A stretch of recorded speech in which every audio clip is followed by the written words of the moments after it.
Randy. I just wanted to talk to you about a few things about Casamigos, this tequila brand. Can you tell us how the history? I always like to start with the past, present, future. Actually, originally Casamigos started out of my desire and George's desire to drink the best tequila.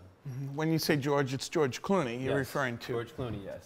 So, you know, we were building some homes in Mexico and spending a lot of time there as we were building the homes. And we were staying in hotels, and you'd go to the bar and drink a lot of tequila, as you do when you're in Mexico. Right. And different bartenders would, you know, recommend different kinds of tequila. Some really expensive, some not so expensive, some good, some not so good. And after a couple of months, George said to me, you know, we've had some really good tequila here, but nothing really great. Why don't we just make our own?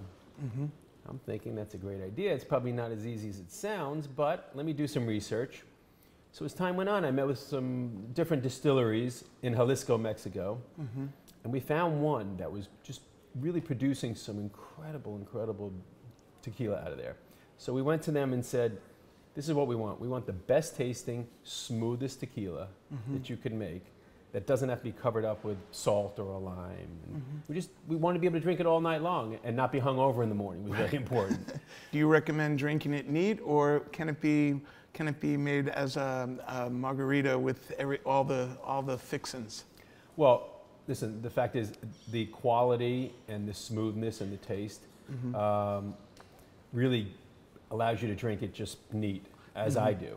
But it mixes incredible with, you know, in a margarita, you could put the Blanco in a margarita. The Reposado, you could also put in a premium margarita if you want. The Añejo is like a fine scotch. You really want to drink that neat or on the rocks. Can you give me 3 points, a 1, 2, and 3, of what makes this tequila so special? Yeah, I mean, there's... In your estimation. Well, I think it's so special. It's brought, we always said it's brought to you by those who drink it.